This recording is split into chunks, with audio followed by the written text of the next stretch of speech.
So, progress is impossible without change, and those who cannot change their minds cannot change anything. A very good evening to one and all. I would like to take this opportunity to welcome you all to the very first webinar organized by Niti Manthan Center for Environmental Law, Research and Action as a part of our skill development series. The Center for Environmental Law, Research and Action is committed to creating possibilities for student inclusivity in environmental policy formulation. In pursuance of this goal, we currently run monthly student internships to introduce our interns to various fundamental aspects of environmental law and policy making. It gives me immense pleasure to introduce the speaker for today. Ms. Vidya Ann Jacob is an assistant professor at School of Law, Christ, and has been associated with the law school for the past 5 years. She has completed her BA LLB from Bangalore University and her LLM from Christ University. Her interests include human rights, urban development law, and environmental law. She has also been a part of research projects funded by the Karnataka government and the National Law School of India, University, Bengaluru. Ms. Vidya Ann Jacob was awarded the Fulbright Kalam Climate Doctoral Fellowship during the period 2019 to 2020 at Lewis and Clark Law School, Portland. Her research was focused on how US has adopted different climate resilience mechanisms to address climate challenges. We welcome you, ma'am. I would like to now hand it over to Ms. Vidya Ann Jacob to give us an introduction to environmental principles. Thank you. Good afternoon, and thank you so much, Pratiksha, for your kind words and your kind introduction. And thank you, Ajit and Pratiksha, for inviting me once again, giving me this opportunity to interact with young minds. I'm also very happy that all of you were able to join today, despite being a Sunday or one weekday where you get to take a break. But I'm more than happy that you guys were able to join. I'll try and ensure that I try and keep it as short, and we'll have more interactions, and you guys can probably ask me any questions regarding the same. So before I start the presentation, I just want to quickly ask to the audience, whoever is present, you can just either unmute yourself or put it in the chat box. What is your understanding of climate laws or environmental laws or environment protection in India? What do you think are the laws that are present? You guys can unmute yourself. It'll be quicker, than you guys putting it in the chat. Oh, I can see Anusha has also joined in. Welcome, Anusha. Hello, ma'am. It's good to see you. Same here. So I was just asking the the participants if they could give me a view. Yeah, go ahead. Who is this? Saurabh? Yeah, go ahead, Saurabh.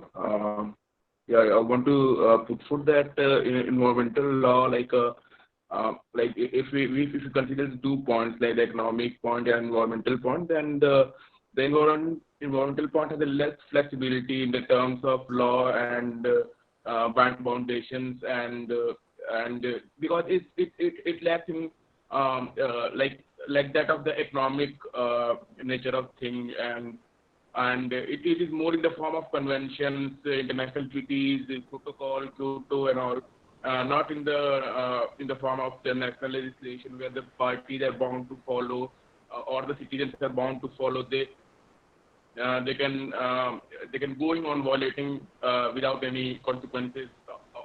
Of course, it has the consequences of its own, but not any per se legal consequences like that of nature. Any systematic manner of framework regarding the same within the nation itself. Okay. Thank you, Saurabh. Thank you so much. So I'll just quickly start my presentation so I can just share the windows. Let's hope that it works.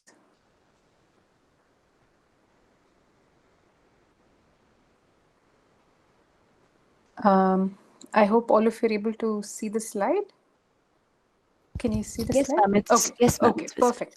So in today's session, what I want to do is give a broad overview. My understanding, or the understanding that was given to me, is most of you are from non-law background. So, I'm just giving a very basic idea of what the law is and how India is looking, or how India is monitoring and conserving the environment, which includes your air, water, biodiversity, forest. So, what are the laws that are in place? Second, we will look at the tussle that we've had between environment protection and development, and how did the judiciary help, or how is that the principles that the international negotiations helped in evolving and protecting, or bringing about a balance between environment protection and development.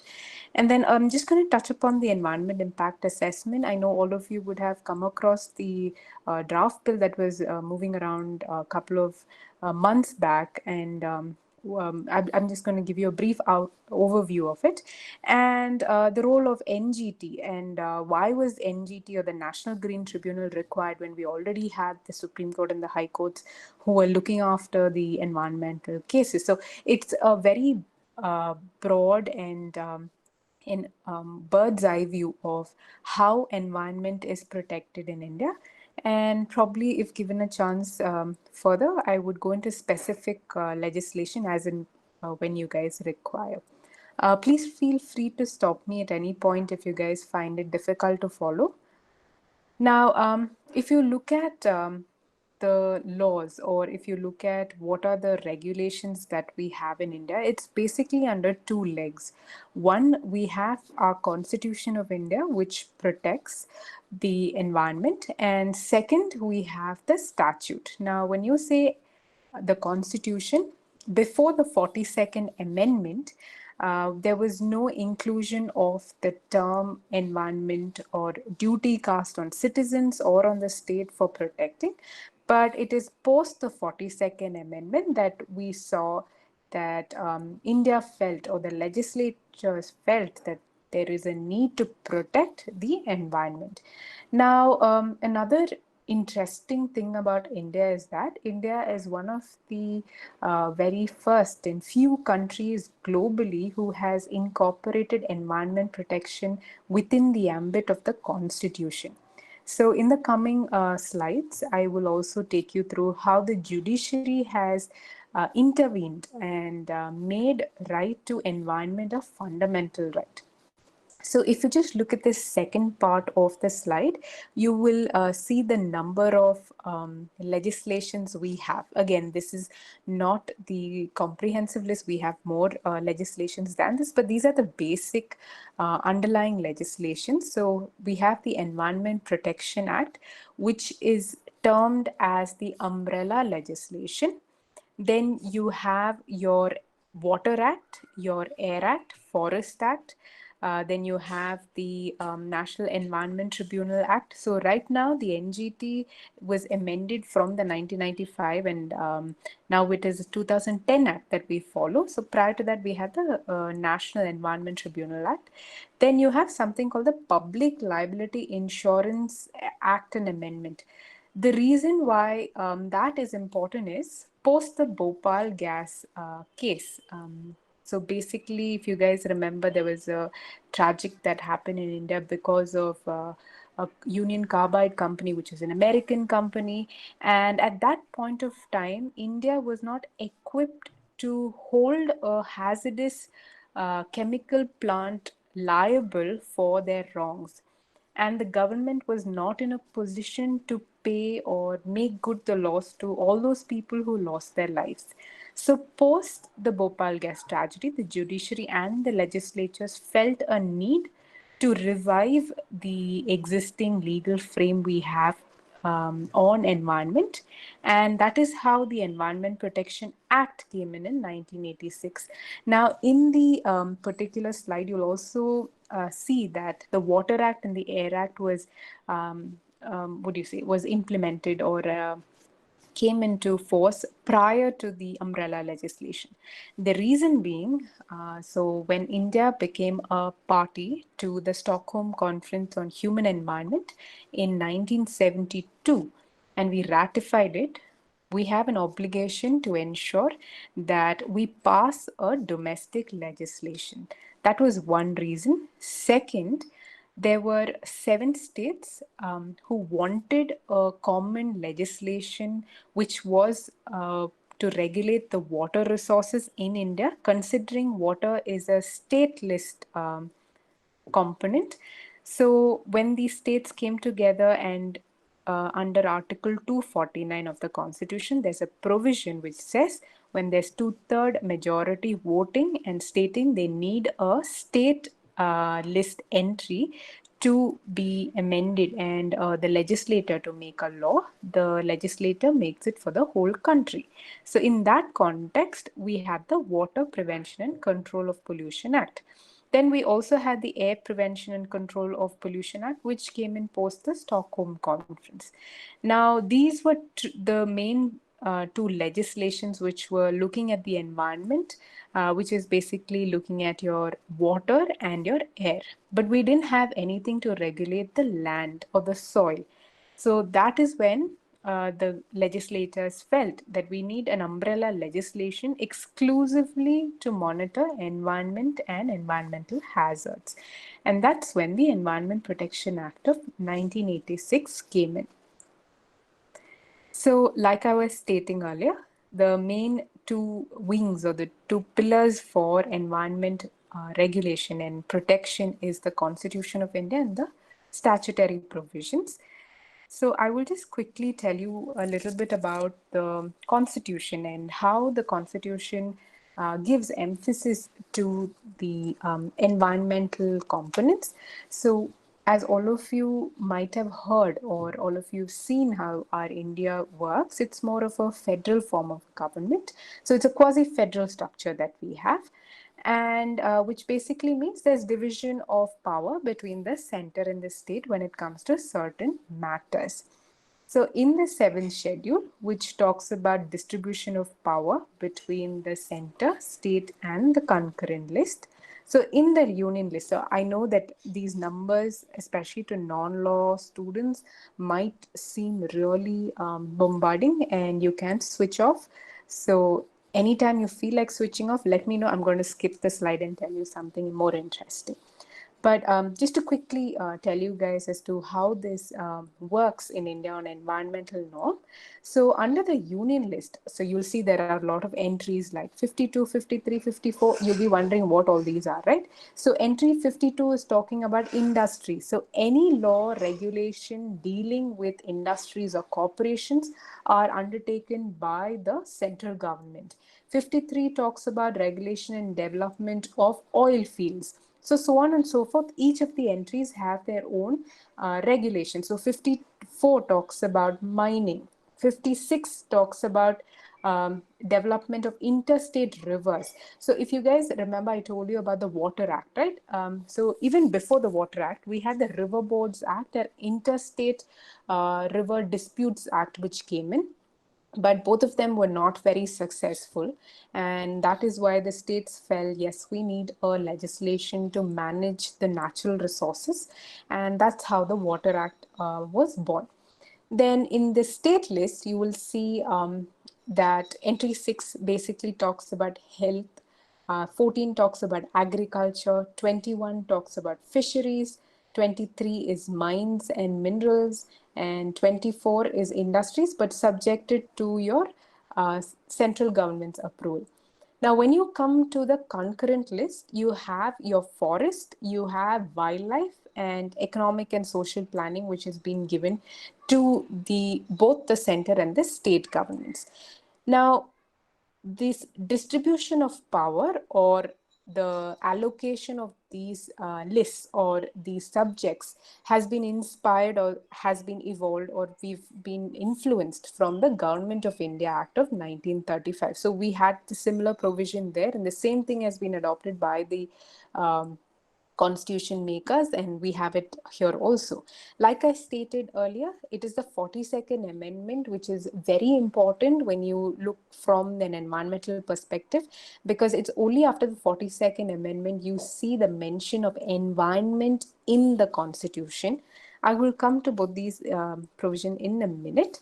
Now, even with respect to the federal structure, so basically when you say federal structure, it means the state cannot intervene into central matters and the center cannot intervene into state matters. But in that case, if you look at coastal development or you look at town and country planning or building regulation, it falls within the state list. But post 1991, the federal government took over the regulation of coastal zones. The reason being the natural resources of coastal lines, which is basically your beaches, your marine life.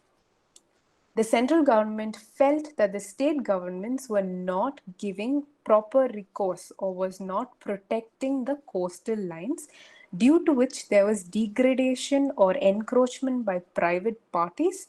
Second, they also felt the natural resources were depleting. Now, you will keep hearing me saying natural resources, natural resources. The reason why I'm saying natural resources is when I come to the principles, you will understand that your air, your public space, your public parks is not exclusive right for one person to enjoy. It is for everyone living in the country to have equitable and unobstructed access to enjoy it. So if the state government does not look after a common resource, for example, an ocean bed or a sea bed, if another state wants to come or another person from another state is coming in trying to enjoy the park or the sea resources, the state government, if they put a restriction, that is actually not permissible. So looking at all of this, the federal government passed the coastal development norms in 1991. And how did they come up with this power? So if you guys remember, I told you about an umbrella legislation, which is called the Environment Protection Act.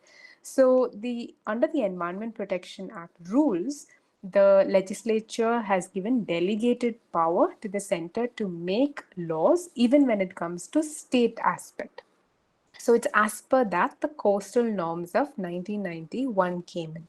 I'll just quickly tell you a case. There were two important cases that we normally refer to when you talk about federal structure and allocation of power between the center and the state. So the first case is called as famously known as the shrimp culture case, or S. Jagannathan versus Union of India. So in this particular case, the question was that there was a shrimp cultivator called S. Jagannathan, and he had a piece of land which was right next to the seabed. And as per the government regulation, that is the coastal norms, his area was considered to be a sensitive coastal zone, and no person was supposed to carry out any business there. But the state government had given him approval to carry on business. So S. Jagannathan actually challenged the coastal norms and said that it's violative of his fundamental right to carry on trade, one. Second, the coastal regulation will not apply to him because it's the state government rules that he will have to apply. But in this, the judiciary said, when a law has been passed, which has been delegated, or which the power is vested, or the statute has given power for the central government to make a law, that law will prevail even over the state norms. The next one is Vamika Islands versus the Union of India. This Vamika Islands is situated in the backwaters of Kerala. Now, here the question was regarding construction of resort in the backwaters. So since tourism is a huge profit-making business for Kerala, there are a lot of encroachment that happens in the backwaters. So this was one such cases. And the Vembanad Lake is supposed to be an eco-sensitive area. So that is why when the laws are being passed, the state government and the central government made it sure that any sort of construction that came in post 1991, they had asked the resorts to evacuate or demolish their buildings which were in the eco-sensitive area. So this was being questioned by one of the resort owners, saying that it was violating his right to livelihood. Second, with the demolishment, the Kerala's economy would come down. But what the court said is that more than looking at your right to livelihood and looking at the economy, what you should be looking at is it's an eco-sensitive zone, and if you do not protect it, then the whole backwaters of the Vembanad lake itself will be, or the island would be affected. So far you would see how there has been laws, and you'll also see how the judiciary has played a very important role in protecting and preserving the environment, be it water, be it your seabeds, be it your backwaters. So in the process, what we see is that environment, natural resources is one of the core backbone of human being and human existence. That is the reason why you'll see the intervention by both legislators and the judiciary. I hope all of you are okay so far. Is there any doubts? Okay. So just to go ahead, let's just look at how the Constitution backs, or how the judiciary has tried to intervene and include the right to environment to be a fundamental right. So in law, we normally say that a right to environment is an unwritten right. And the reason being, in the Constitution, you will nowhere see that right to environment is being prescribed or as a fundamental right. Rather, the judiciary, as a guardian of the society and of the nation, has interpreted to include by or through precedent, saying that right to life, or sorry, right to life also includes right to a clean environment. Okay, so just to quickly take you through a couple of instances. So there are three important provisions in the Constitution, which the judiciary has closely linked the provisions of right to environment. One is Article 21, which is right to life. Second is right to equality under Article 14. And Article 19, how right to livelihood and right to environment has been interlinked.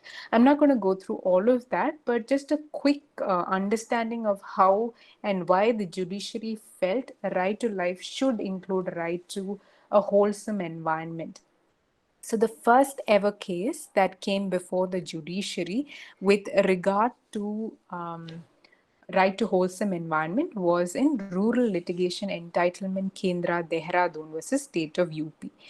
But the irony in this particular case is the judgment did not say right to life includes right to wholesome environment. Rather, the precedent or the judiciary, while writing its judgment, did say it is important for both citizens and the government to ensure preservation of natural resources, as it is a fundamental right to healthy environment. So the facts of the case go in this way.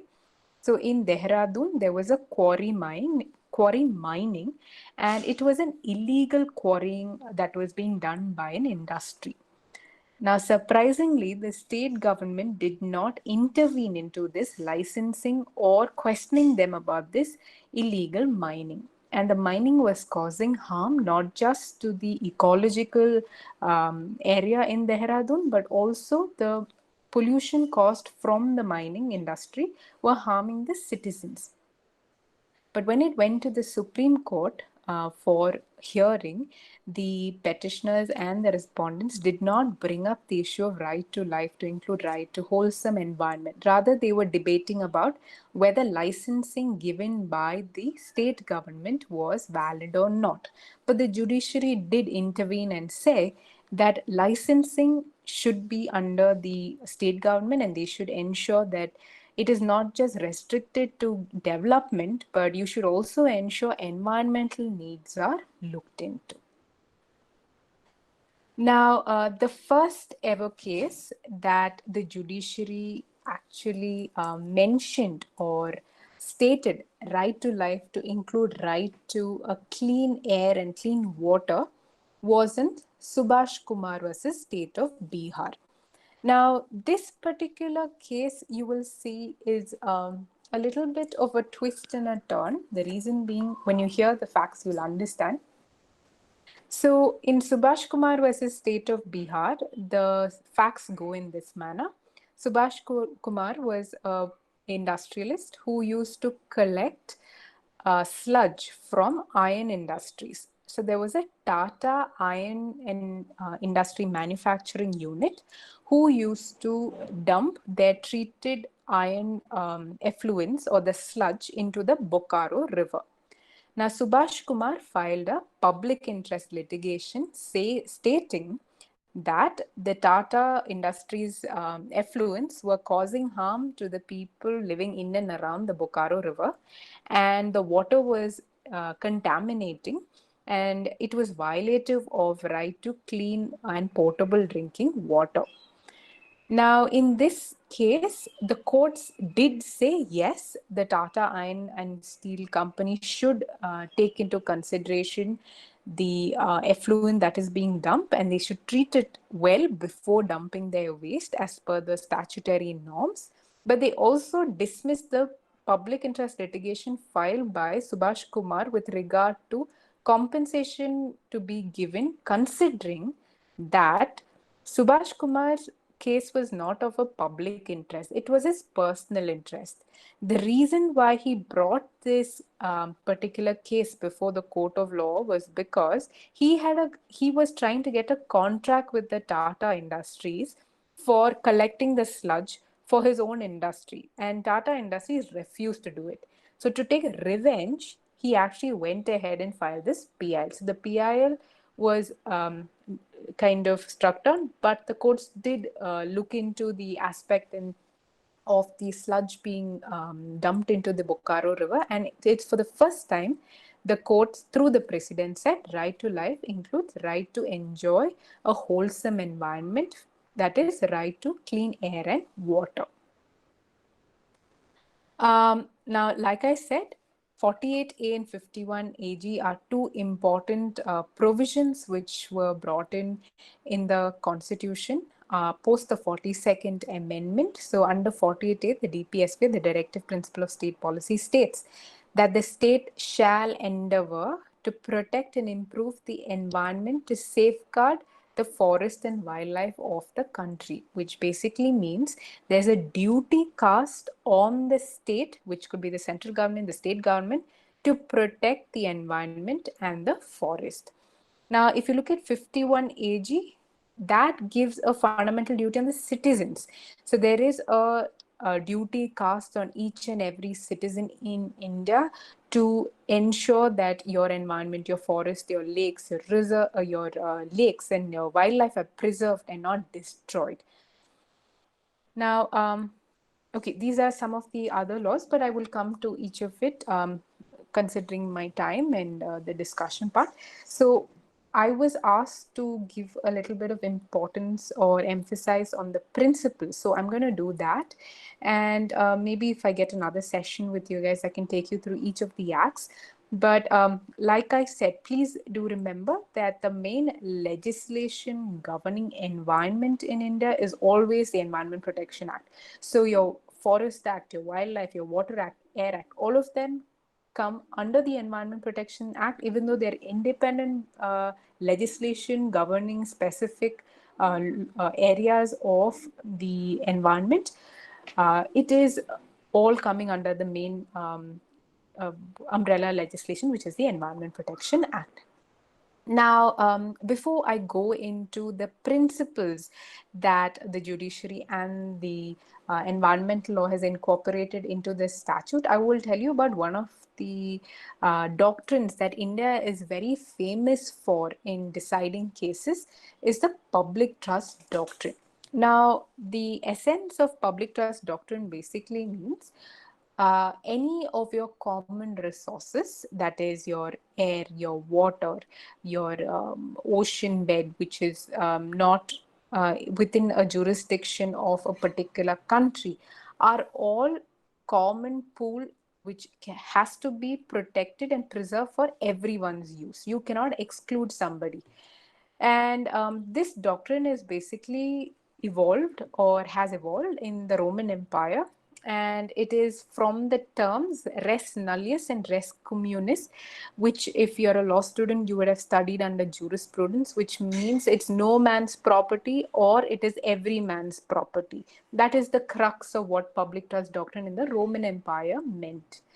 Post that, you will see in England or the common law, the whole concept of the public trust doctrine meant that the sovereign or the king or the queen had power over all natural resources, and no private party could own any common resources. But one of the problems with the English law or the law, the common law principle, is that it was very restricted. So they restricted the usage of the common resources to only navigation, commerce, and fishing. So it is a very narrow interpretation of what is public trust doctrine.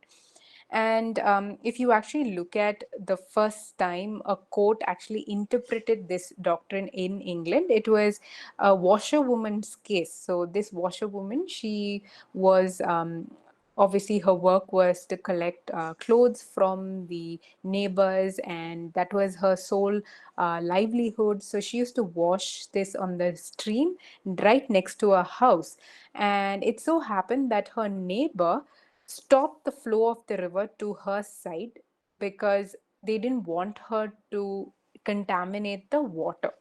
Now, when she went before the court of law and stated that since stream is no man's property and it's under the crown and everyone should have access to the river, the court said yes, the neighbors have no right to stop the flow of river, and she has all the right to carry on her business of the washerwoman and access the water without any obstruction. So that's the first ever time that they actually started, or what do you say, use this concept of public trust doctrine. Now, in India, we always say that we follow the common law principle. But when it comes to public trust doctrine, we did not follow the common law, the English law interpretation. What we did is we went to the US precedents and then came up with the principle of public trust doctrine. But just to quickly telling you about the restrictions that's posed on the public trust doctrines. So the main essence of public trust doctrine is that the property, which is your could be your common stream, common river, it should be used only for the purpose of general public, which means the sovereign or the crown cannot allocate it for public, for private usage. The second is, if a public resource or a public trust doctrine is going to be applied to a public space, you cannot sell, or the government or the sovereign cannot sell that property to a private individual for how much ever amount they tell you they're going to give you, because if you're going to use that resources, it should be used only for the general public. Third, it is the duty of the state or the crown to ensure that it is maintained looking into the needs of the current and the future generation, which is basically your intergenerational principle of equity, which I'll come to in a couple of minutes. Now, like I stated earlier, the whole concept of public trust doctrine in India is something that we relied heavily on the American jurisprudence. Now, what American courts did is that they kind of expanded the term or the application of public trust resources, not just to navigation, commerce, and fishing like the English court. Rather, they tried to expand it to lakes, they expanded to water, tidal properties, they expanded to parks, so on and so forth. And it's from there that India also relied on in the precedents, and then we expanded. So I'll come to that in a couple of minutes. Now, the first case that India relied on or the American jurisprudence actually talks about when it's talking about the public trust doctrine is the case of the Mono Lake. Okay, it's in California. So the picture that you see is of the Mono Lake. I know it looks beautiful, right? So basically what happened was that the city of Los Angeles was given right to extract water from the Mono Lake for their expansion of city industries and economic growth. Now, the National Audubon Society actually filed a case against the Los Angeles city order of extracting water from the Mono Lake because they felt the Los Angeles city was not a small country, small city, and every day they were expanding. And as population and resources were obviously going to increase simultaneously or equal to that, if they kept extracting water from the Mono Lake, the rest of the cities and rest of the regions in California would not be able to access the Mono Lake the way it is. Hence, the case was brought before the Supreme Court of California, saying that it is a duty of the California government or the state to protect the Mono Lake and stop exclusive right for certain cities to extract or overuse of water of a particular lake. And hence the court laid out saying that yes, what National Audubon Society said was absolutely right. The Mono Lake is a common resource for or to be enjoyed by everybody living in California, not just to the citizens or people living in Los Angeles City. And they cancel the particular order for them to extract water from the Mono Lake, and the California state was asked to preserve the Mono Lake for the present and the future generation under the public trust doctrine. Another important or an interesting case was the Phillips Petroleum Company versus Mississippi. In this case, it was regarding a private property turning into a public trust doctrine. So basically, you have something called tidal property. Tidal property is if there is a property that is situated near the seabeds or the shores, because of the high tides, they kind of make a way. So what you see right now, that is what tidal property is. So you'll see like an island being formed because of the water or the stream which is cutting across land, and these kind of property are called as tidal properties. So in the United States, what happened was that there was a law that was passed saying that it is called after the American Revolution. They said that any sort of land which is going to be caused by tidal property comes within the purview of the government, and the government has to ensure that it is protected and preserved and used for the betterment of the citizens at large. So in Phillips Petroleum Company, basically what happened is around 140 acres of land, a private property, was owned by Phillips Petroleum Company. Now, because of the high tide and the low tide, there was around 5 acres of land, which was called as a tidal property, or an island was formed within this 140 acres of land. Now, the question raised was, since there was a tidal property of 5 acres that came within the Phillips Petroleum Company, should the tidal property be under the state of Mississippi, or should Phillips Petroleum Company have access to it? So the judiciary said, as the law is very clear, that even if it is in the private property, if nature has taken its course and divided land and it's become a tidal property, it will come within the purview of the state. And state of Mississippi was given exclusive right to protect and preserve the tidal property in Phillips Petroleum Company's area for the public citizens, and public could access it, and Phillips Petroleum Company could not do any sort of extraction or mining or any other building resources for their plant. Now, the reason why I explain these two cases is because in India, when we used the public trust doctrine for the first time, we actually relied on these two cases. So the first case that we had regarding uh, the access or protection of natural resources by the state was in MC Mehta versus Kamal Nath. Now, this particular case is very famous. Reason being, Kamal Nath was the environment minister at that point of time, and it is under his regime that he kind of, or this whole issue was brought out. So basically what happened is that MC Mehta, I don't know how many of you are aware, or I'm sure all of you would have come across the name at some point or the other.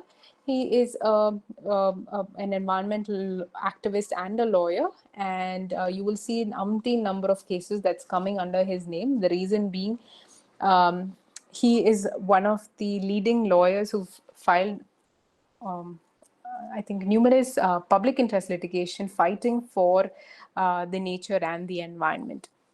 So just quick, I'm just going to quickly go through the facts of this case. So there was something called as a span resorts or motels, which was located in River Bees. And this particular resort was managed, and it had shares where Kamal Nath's family was also involved in it.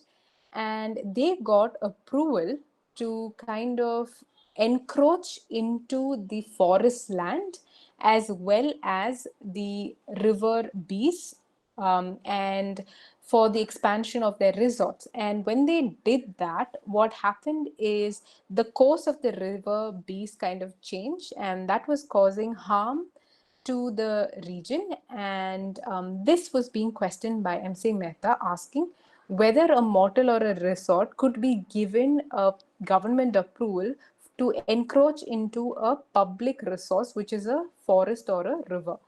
And the courts found out that yes, this particular motel had violated the laws, and the state government also did not stop them from encroaching. So the courts ordered or stated that under public trust doctrine, forests and rivers are coming within the state jurisdiction, and the state has a duty to ensure that no private individual or private person has access to the particular property.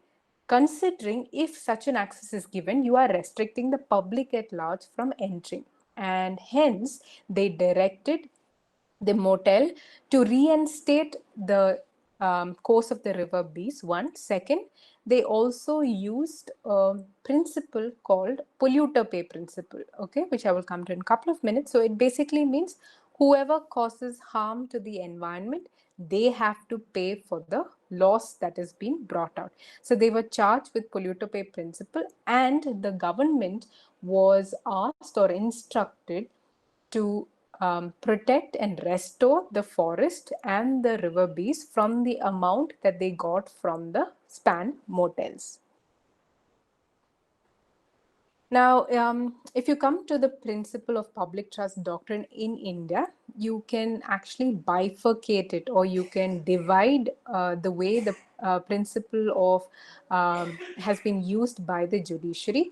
The first way the public trust doctrine is used by the judiciary is they kind of direct or restrict the government authorities from doing certain acts. For example, if a particular industry, there was a case called Reliance Mining Industries case, where unless and until, so when there is a mining industry which is given allocation of extraction of resources, how it normally goes is that you need to do a public bid. Unless you do a public bid and the public comes to know about whoever gets the best bid and what are they doing with the natural resources and how are they going to profit from it, are the public going to benefit from it, you're not allowed to go ahead and give the license.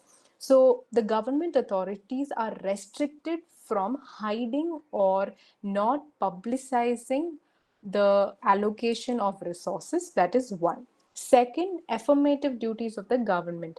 So when the government allocates parks, let's say, I don't know how many of you are from Bangalore, but let's say the Cubbon Park in Bangalore center or in MG Road is being allocated to, let's say, a private individual, let's say PVR, to build their cinema hall. Can that be allowed or not? So if the government has given an approval such as that, what the courts will do is that they will intervene and tell the government, listen, the statute says you are not allowed to do it. You are transgressing your obligation and duty. Hence, you will be fined and you have to ensure you restore the Cubbon Park. That is the role that the judiciary does. The next aspect that you can see is access to natural resources. So every time a person obstructs general public from accessing a natural resource, which means your lake, river, seabed, the courts intervene. So in Fomento resorts, I don't know how many of you have heard about a resort called Cidade Goa. It's in Goa. It's, I think, a 5-star hotel. So they literally are at the, right at the sea facing area. So this case was brought up because Cidade Goa kind of fenced the beach, saying that only their customers should be allowed to access this beach, and no other person, especially there were a lot of fishermen communities who were living close by, and they used to come early in the morning to fish and take their catch. All of them were restricted because they put this fencing, and and they went ahead and publicized saying that exclusive beach facing and beach access resort. Now, to that, the question raised by the court was whether that could be allowed or not. Now, the Goa administration and the municipality was directed to take down the illegal construction, and the court said under public trust doctrine, no natural resource could be obstructed from enjoying from the general public. Then another criteria that you look at with regard to the public trust doctrine is the quality of decision making to natural resources. So whenever allocation of natural resource, like I told you about the mining, or even with respect to construction of a highway, that's what this natural trust versus district collector Kanyakumari cases. So the case was about construction of a flyover or cutting across many rivers and lakes. And the question here was whether the government had approved this particular flyover or this road after considering environment impact assessment or damage caused to the rivers and lakes. And they found out that the government did not look into it, and they said, go back, do that, and then come to us. Then we'll see whether the construction has to happen or not.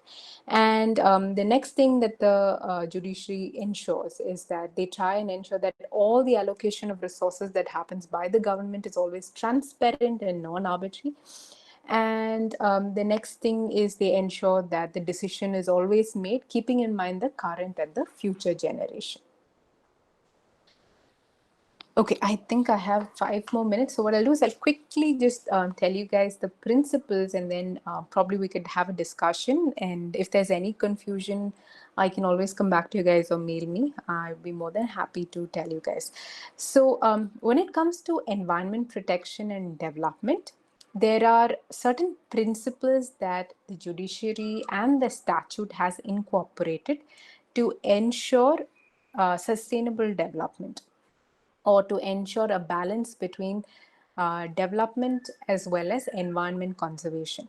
So the starting point is the sustainable development, which is something that has been encompassed in the Brundtland report in 1987. We had it, and it was then that they defined for the first time what is sustainable development. So the Brundtland report is also known as our common, which is very common, and you guys would have heard about it.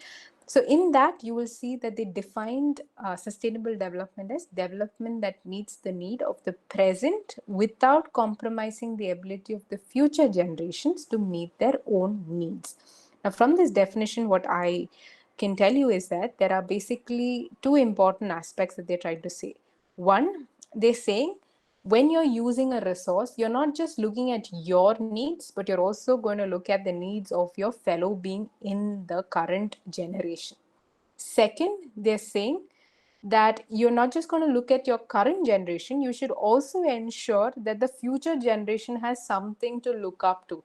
If you actually look at all your climate, what do you say, climate litigation, or you look at all your climate movement that is happening right now, the question that is being raised is the current generation and the previous generation has exhausted the natural resources, has done harm, causing the threat for future generation to survive, and that is being questioned. And what they're doing is they're questioning your governments, asking, what are you guys doing? You're still protecting the industries, you're still protecting the generation which is saying, forget the environment, look at industrial development, look at the economic growth. And that is being challenged, right? So this particular principles was also reiterated in the Rio Declaration in 1992, and India has actually incorporated these principles into the Environment Protection Act. You will see it in the National Green Tribunal Act of 2010. You'll see that the provisions have been included. So basically, sustainable development says you're not just going to look at the need of the current, but also the future generation. And how do you maintain all of this? They say there are two more principles that could help you do it. One, when you're passing or when you're looking at environmental degradation and you're looking at developmental aspect, first thing is, if there is any harm caused to the nature or to the environment, take precaution, stop the project. I mean, that's exactly what happened with regard to the steel flyover coming up in Bangalore. There's a huge hue and cry about cutting down of trees. They said that if you're going to cut it, it's actually going to cause harm. And they actually stopped it. So it's more of a precaution that is being taken by them. The next is the polluter pay principle, which is if the industries have already committed the harm, then you need to pay for your harm and you need to reinstate the environment. So these are the four main principles that are enshrined within the sustainable development, and we actually follow that, or you'll see the presence of it both at the judiciary level and at the statute level. I think I'm going to wind up now. I know I have a couple of things more, but probably what I'll do is I'll stop here. I'll take the questions and we'll have a discussion, and maybe if we could probably discuss on whatever I've done so far. And would that be okay, Ajit? Yes, ma'am, that's absolutely fine with us. Pratiksha, do we have questions that have been sent to us? Not that have been sent, but you guys are free to ask questions. Any one of you have questions? I'm sorry if I've bombarded you guys with a lot of information, but I actually finished only 1% of what the law talks about. So you can see how strong the environmental law is in India. But the sad part is the implementation is something that we need to rework on. You travel anywhere across the globe, every person appreciates India's initiative in environment protection and the judiciary's role in conserving our environment. But one of the things that we need to work on and rework on is the implementation. So as future generation, when you guys come into the posts of administrators, probably you would be able to help the nation go forward and probably see a better environmental protection purview within the whole country. Is there anything that you guys want to discuss on the Ma'am, actually, I have a question. Yeah, go ahead, Ajit. Hello. Oh, yes, Pratima, you can go ahead.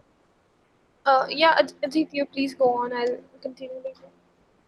Okay, that's fine. All right.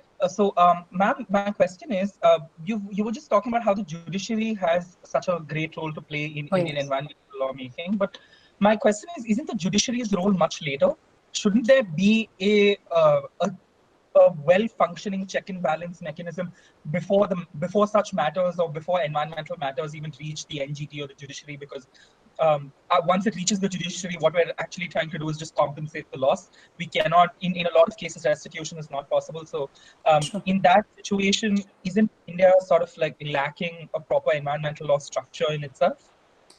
Excellent question, Ajit. I mean, I'm not going to dispute what you're going to say, nor am I going to agree with it.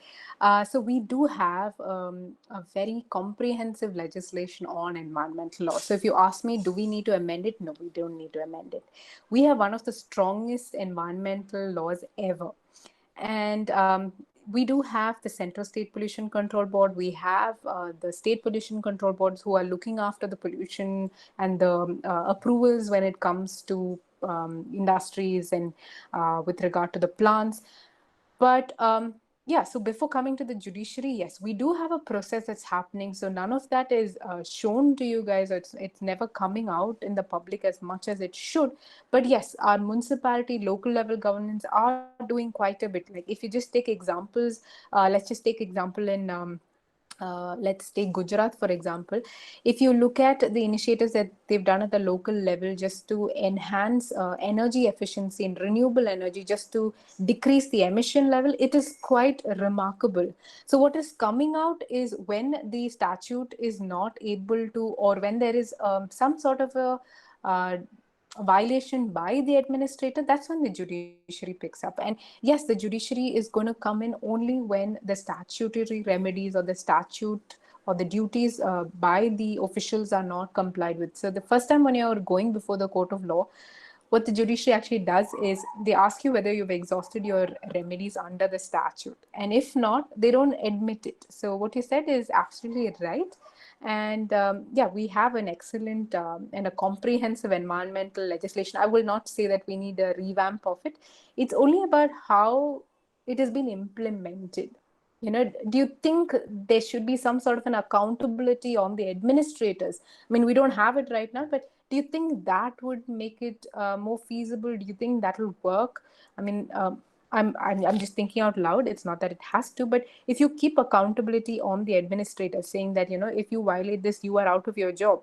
Do you think they would be more careful? Do you think their overseeing would actually lose their jobs? Would be a solution? I mean, if you look at the penalties, you look at the way the law is drafted, it's it's amazing. It's actually amazing. Considering India has got a law which is still, we would still name it at a very initial stage of the implementation process. I kind of think that it is actually well framed. But you guys can obviously dispute. I won't say no to that. Ma'am, that's a topic for great discussion, but let's move on to other questions. Pratima? Sure. Thank you, Ajit. Ma'am, I just wanted to ask the question that, within the ambit of environmental law, we don't have as stringent legislations as they are for various other aspects of law. For example, civil law or criminal law. The laws are very stringent, the punishments are very stringent, but when we come to the ambit of environmental law, the legislations are not that stringent. So we have principles like precautionary principles. So within the scope of those principles, can we bring laws? For example, I just had an idea. For example, taking inspiration from this COVID-19 lockdown, um, we have seen that a lot of work from home is possible, and that is very productive for the environment. That is very fruitful for the environment. So, can we, within the ambit of these environmental principles, can we bring such amendments to the legislation for promoting such ideas, where we can, introduce the concept of mandatory lockdown or mandatory work from home? Oh, yes. Oh, yes. Oh, yes. I think what you said is absolutely an excellent idea. But see, that's another thing that scholars have been talking about. What is that other laws and what the community can take from how the government worked when it came to COVID? And can that be applicable to the rest of the, exactly what you said? Yes. Can you have, provisions where you're saying that if it's not mandatory to use your cars and travel, you don't have to, you can work from home? Yes, it can be brought in. But in a country like India, if you're going to pass something like this, it's it's going to be a huge challenge right now. If you, I'm sure all of you are aware about this also, a majority of the population are going out of jobs. They don't have enough of resources, access to resources even now. We are only looking at from a city perspective or the urban perspective, but the majority of the population are actually suffering from the lockdown. Do you have a recourse to that?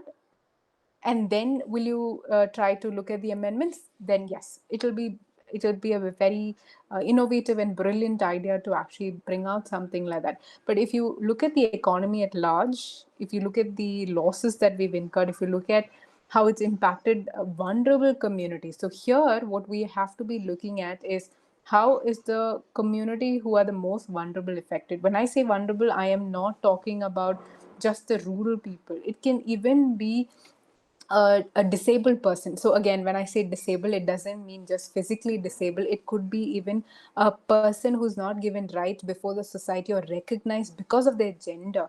There are people who are being affected like that, who, which we're unaware about, and we're not able to cope them also in the society. So when you're making a legislation or an amendment as what you just proposed, Kratima, I think it's an amazing idea. But how do you ensure community participation and inclusiveness is also something you will have to take into consideration. But I am so in favor of what you're proposing. Yes, we can have a lot of changes, and I think it's going to be for the better. But there are a lot of things that we'll have to reconsider while amending the law. Would Um, that be fine? just making an addition, Yeah, sure. um, like adding to what you said, there were several surveys conducted by CNN and Wipro, etc. Basically, in the IT sector, where work from home is as feasible as Correct. working in the office. So we cannot. There can be a channel can be established to identify what industry, what sectors exactly can work in the normal course and what cannot. So there is a possibility, but we have to go through a very vast scrutinizing. I should say. Yeah, that's true. What you said is absolutely right. When you say even the IT sector, it is feasible for them. See, for them, they're actually saving a lot of energy from the buildings, from their parking lots, and so on and so forth. So what you're saying is absolutely right. But even with respect to the IT sector, there are a lot of people who are working in remote areas. Now, right now, many of them are laid off their jobs because they are in those areas and they're unable to work, or they are in bench, which is not reflected well in their CVs, which we're not actually hearing about. So, if you're going to pass a legislation and we're going to look at it from a very narrow perspective, then for the long run, it would be a little bit of a problem for us. But like you said, if we can do an analysis, weigh the checks and balances, how do you bring about a sustainable means, then yes, what you said is completely very justified proposition. Thank you, ma'am. Thank you. Ma'am, there is one other question from Yes, our. Pratiksha. So she asks, what are the standing of the environmental law principles with respect to the EIA 2020? Uh, so she's asking basically the standing of these environmental principles and like the relationship in them, like what. Okay, so if you actually look at the new draft environment impact assessment 2020, if it comes in, okay. To be honest, it's more of a industry-driven policy or a industry-driven draft which has been prepared, and that is why there has been a huge hue and cry, and there's been a lot of debate regarding whether the environment impact assessment is pro-environment or pro-industrial development. And yes, if you look at the principles, it is applicable well and completely. Like all the principles that I just spoke to you about is going to be applicable. But the constraint is that here the environment impact assessment, like the earlier, uh, draft of that is the 2000 and then 2009 provision, they had public hearing. That is being cancelled out. They're giving more stress on the plant or the industries development rather than the environmental needs. Considering they're saying that it's going to help in the economic development, it's going to help in the social development. So those are the kind of problems that are currently being faced by the 2020 draft. And that's why most of us are hoping that there would be some sort of a recourse or a check and balance before they pass it or roll it down and make it an act or a rule. I mean, that's something that all of us are fearing. I'm not saying no to it. Yeah, and it also kind of, so if you're going to, if a particular industry comes up right now and you're going to challenge it and they have a no objection certificate, you'll have to work around the law and see how it's going to affect your right to livelihood or your fundamental rights, and you can still claim. It's not that you cannot claim, but with regard to the establishment of the environment impact, establishment of the industry, the restrictions are pro-industry rather than pro-environment.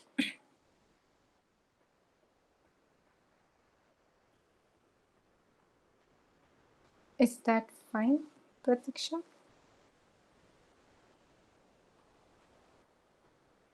Are you there? Yes, ma'am. Yeah, sorry.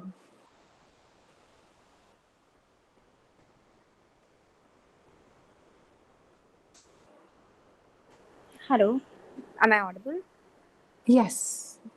Ma'am, I just wanted, if you could just elaborate a little on the intergenerational equity principle that you just talked about.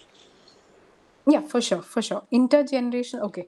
So basically, in international, so when the United Nations Rio Declaration happened in 1992, and even before that, during the Brundtland Report, when they were talking about sustainable development, the whole idea between or behind the environmental negotiations was to ensure there is developmental and environmental needs going hand in hand, and the governments wanted to bring about a middle path. So they used this two principle of inter, so INTER, and intra, INTRA. So inter is basically between two generations. So you have a right to say that you have the right to clean air and water, and it is the duty of the previous generation to have maintained it for you. In the same way, you have a duty that has been cast where you're not just going to look at the usage of resources for your current resources of your current generation, but also for the future generation. So if you look at the climate litigations that's happening, what they question is the intergenerational equity principle, saying that the needs of the current generation were not looked by the previous generation, and that has been because of the irresponsibilities of the government, and the government should take the liability and ensure that they reinstate and shut down power plants or the fossil power plants. So basically, intergeneration is when you're using a resource, ensure that you do not completely exhaust it, but you use it for the current and the future generation. And intra is when you are using a resource, ensure that you do not completely devoid Ajit, Pratiksha, Kratima, Ashita of their right to enjoy the resources too. That's what it means, Akshita. Right. Thank you, ma'am. Thank you so No much. problem. Ma'am, I know that we're almost at the end of this webinar. Yeah, I have. But go ahead.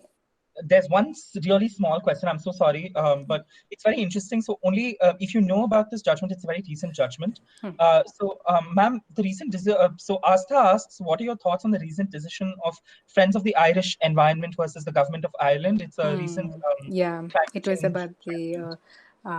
it was about the accountability on the government for contribution to the dangers, right? So thank you, Asta, for that question. What you actually brought out is an issue that all of us are going to be facing, or all of us are going to be witnessing for the coming years. So if you remember, before that you had the agenda, I don't know how do you pronounce, but the agenda case in the European Union, which is again an accountability against the government. And this is again a similar case where you have youth, or you have people like you guys who are going and filing cases questioning the government's role in protection and with regard to their actions, which is actually tampering with the current generation of the future. With the future needs or their survival. So I think the move by them is, from my perspective, justified, considering that since all these governments have pledged that they are going to do their bit to reduce emission and keep it to 1.5 degrees Celsius, and holding the government for their action is completely justified. But the problem here is it is very difficult for climate litigation or to for the judiciary to kind of enforce the accountability to or on the government, because when you say the government is accountable for the emissions or the impacts, there are two things. Are you saying that climate change is caused only because of the government of Ireland? Are you saying that Ireland is the only reason why climate impacts are happening? No, it is borderless. Climate change is borderless. So the only action that has been admissible so far before the courts of law is if the government have failed to implement a policy or have failed to execute a legislative norm where they have promised that they will do some action, maybe switch to renewables 100% by 2020. They still didn't follow. Or when it comes to approval of coal industry, they're not going to do it henceforth, but they did it. In such cases, the judiciary is able to pinpoint and get the government out. But if you kind of make a general accountability to the government says, see, we're not the only reason why climate change is happening. But yes, the government does have a duty towards its citizens to provide clean air, clean water, clean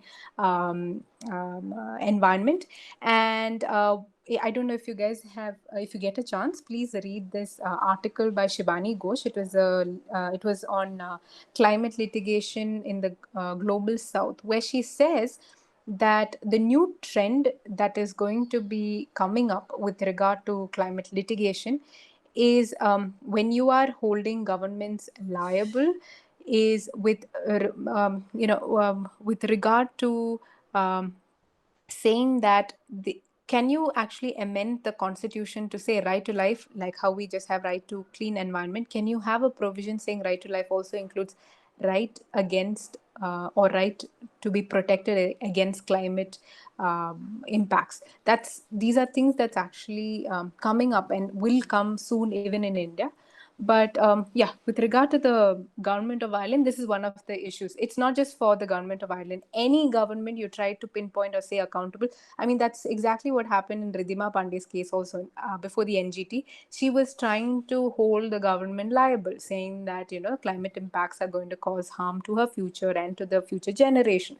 But how do you pinpoint and say, yes, the government is liable? How can you say that it's because of the approvals of certain coal plants the climate impacts are happening? So that's kind of a lacunae that we have to address, or we need to find a solution to hold the government liable. Would that answer your question, Asta?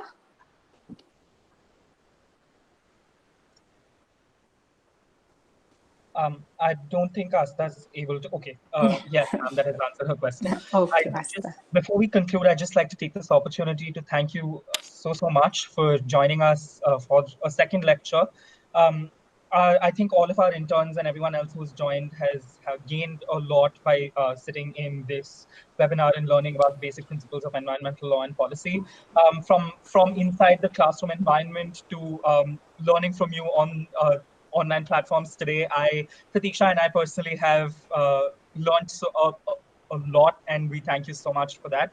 On behalf of Niti Manthan, ma'am, thank you so much for joining us again, and we hope to host you time and again in order to enlighten a lot more students from around the country, taking this opportunity to teach them about their rights, what they can do, and about the basic laws and policies in the country. Thank you so much, Vidya, ma'am. Thank you, Ajit, and thank you, Pratiksha, for this opportunity, and thank you to each and every one of you who actually spend this Sunday afternoon known listening to me. I know some of the information would have gone above your head, but please feel free to contact me any point of time if you guys need any help. And I'm very, very proud that two of my students are leading this. I can't tell you how extremely proud I am. And I'm also proud that all of you are working for a cause such as the environment and climate, which not many current generation are pro or are favoring. So congrats to each and every one of you, and have a great evening ahead, and stay safe, and hoping to interact with you guys in the near future. Thank you.